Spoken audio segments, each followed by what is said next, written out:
अच्छा, बहुत ध्यान सुनना। सबसे पहले हम क्या करेंगे, एक चतुर्भुज बनाएंगे, उसका नाम होगा पी क्यू आर एस। उसको वही पता नहीं है कैसे सिद्ध हो पाएगा। देखो बहुत ध्यान सुनना अच्छा से। P Q R S, P Q R S क्या है?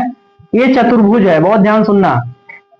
एक चतुर्भुज पी क्यू आर एस हमने लिया, जहां जो है कह रहा है कि यह सम्मुख भुजाएं बराबर हैं। सम्मुख मतलब सामने की भुजाएं बराबर हैं, अर्थात पी क्यू बराबर, याद रखना, पी क्यू बराबर एस आर के। ध्यान सुन लीजिए, पी क्यू बराबर एस आर के तथा पी एस बराबर है, पी एस बराबर क्यू आर के। पी एस बराबर किसके? क्यू आर के। जहां हमने वन पाई दिया, इसका मतलब ये side P Q S R के तथा पी एस बराबर क्यू आर के। इतना केवल कहा है और कुछ नहीं। कहता किसी चतुर्भुज की सम्मुख भुजाएं अगर बराबर हो, सम्मुख मतलब सामने की भुजाएं अगर क्या हो? बराबर हो, तो वह चतुर्भुज समांतर चतुर्भुज होता है। ये प्रमेय नंबर 3 है, अच्छे से सीखोगे। तो याद रखना हमें क्या सिद्ध करना है, बहुत ध्यान सुनिए। सिद्ध करना है, सिद्ध करना है कि पी क्यू आर एस, सिद्ध करना है पी क्यू आर एस एक समांतर चतुर्भुज है। समांतर चतुर्भुज है। क्या है? पी क्यू आर एस सिद्ध करना है कि समांतर चतुर्भुज है। तो कैसे सिद्ध हो पाएगा? अब एक दूसरा है, रचना करेंगे। सर्वप्रथम क्या कर देंगे? रचना।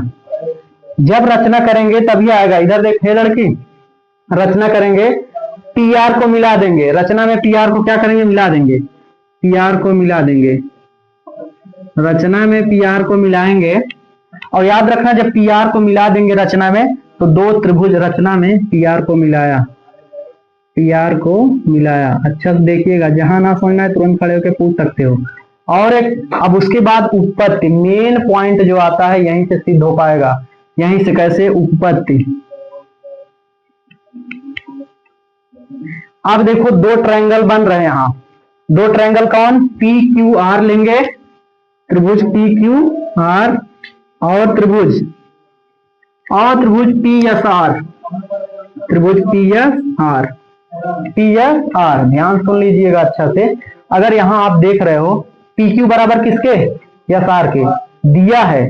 देखो पी क्यू बराबर एस आर के, पी क्यू बराबर एस आर के, पी क्यू बराबर एस आर के, और पी एस बराबर क्यू आर के। पी एस बराबर, बोलो, कोई प्रॉब्लम नहीं होनी चाहिए, अच्छा से खड़े होके पूछ सकते हो। पी एस बराबर देखो एस क्यू आर के। और एक चीज और देख रहे हो कॉमन, जो हमने रचना किया है, पी आर को मिला है डायगोनल, कर्ण को मिला है जो हमने पी आर को, तो क्या हो जाएगा? पी आर दोनों में उभयनिष्ठ है। पी आर बराबर पी आर उभयनिष्ठ है, उभयनिष्ठ है। उभयनिष्ठ मतलब कॉमन है। और ये क्या दिया है? क्या है? दिया है, ए भी दिया है, ठीक है, ये भी दिया है। अब दोनों त्रिभुज में देख रहे हो, जब किसी दो त्रिभुजों में अगर ये नियम लग जाए, side side side, side side side, भुजा भुजा भुजा सर्वांग समता से, आप देख पा रहे हो कि साइड साइड साइड सर्वांग समता से,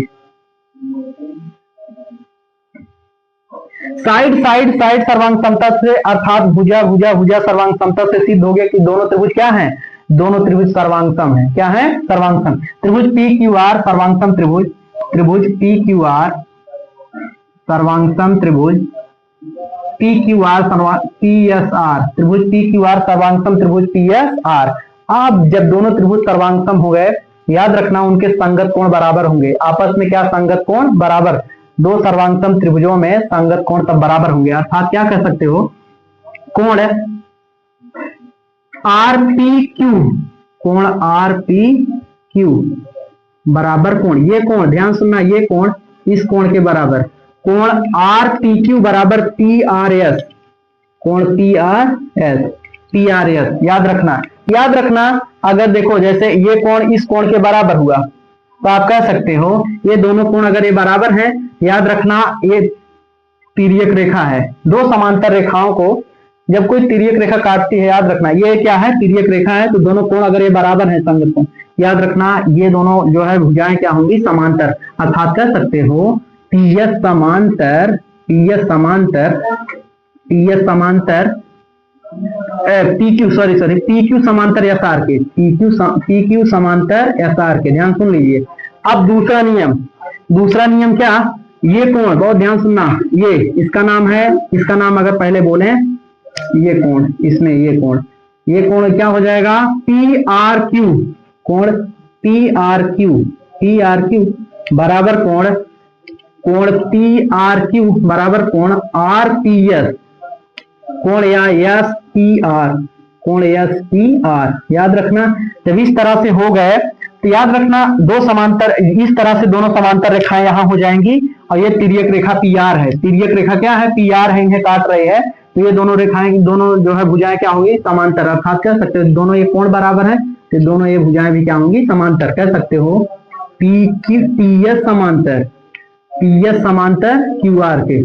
ये समीकरण नंबर 1। समीकरण नंबर 2, समीकरण नंबर 1, समीकरण नंबर 2। समीकरण 1 और 2 से स्पष्ट है कि अगर ये भुजा PQ समांतर यसार के, ध्यान सुन लीजिए, अगर PQ समांतर यसार के और PS समांतर QR के, स्पष्ट रूप से यह चतुर्भुज जो बन रहा है यह एक समांतर चतुर्भुज होगा। इसलिए समीकरण 1 और 2 से, समीकरण 1 और 2 से, इससे समीकरण 1 और 2 से यह अभीष्ट PQRS एक समांतर चतुर्भुज है। क्या है, एक समांतर चतुर्भुज है। याद रखना यही सिद्ध करना था कि किसी चतुर्भुज की सम्मुख भुजाएं अगर बराबर हैं, सम्मुख मतलब सामने की भुजाएं अगर बराबर हैं, याद रखना वह निर्मित, उससे निर्मित जो चतुर्भुज होगा वह समांतर चतुर्भुज होगा। याद रखना इस तरह से आप कर सकते हो, बहुत आसान था ये प्रमेय। थर्ड क्रमशः देखो, कोण ए कोण सी क्या है, बराबर है। आप कह सकते हो कोण ए बराबर कोण सी, क्यों, आप जानते हो समांतर चतुर्भुज के सम्मुख कोण क्या होते हैं, बराबर। आप कह सकते हो उसके बाद 3x + 2 बराबर हो जाएगा 150 - x, इधर आएगा कितना, 4x इक्वल टू 148, काट देना जो है x मान 37, x मान 37। जब x मान 37 आ गया, यहां से चारों कोण का मान आप निकाल सकते हो। ये 37 137 7 आ जाएगा 111, 111 में 2 जोड़ दीजिए 113, ए का मान आएगा 113, इसलिए इसका 150 में से जो घटा देंगे वो जो है x का मान 37 आ जाएगा, कोण सी का मान 113। अब इस तरह से याद रखना, कोण ए और सी आ गया, उसके बाद क्या करोगे आप, बी निकाल लोगे, कोण बी। याद रखना जब दो समांतर रेखाओं को कोई तिर्यक रेखा काटती है तो तिर्यक रेखा के एक ही और बने कोणों का जोड़ 180 अंश। याद रखना 180 में से 113 घटाएं, कितना आएगा, 100। कोण बी बराबर किसके, कोण डी के, कोण बी बराबर कोण डी के। ये बताओ आप निकाल लेना, कोण बी बराबर, कोण बी का मान कैसे निकलेगा, 100 क्या करोगे, 180 में से घटा दोगे, कितना 113, कितना आएगा 67। कोण बी का मान 67 और कोण बी बराबर कोण डी के, ये 67, ये कितना 67। याद रखना यही पूछ रहा था। तो चतुर्भुज के प्रत्येक कोण की माप ज्ञात कीजिए।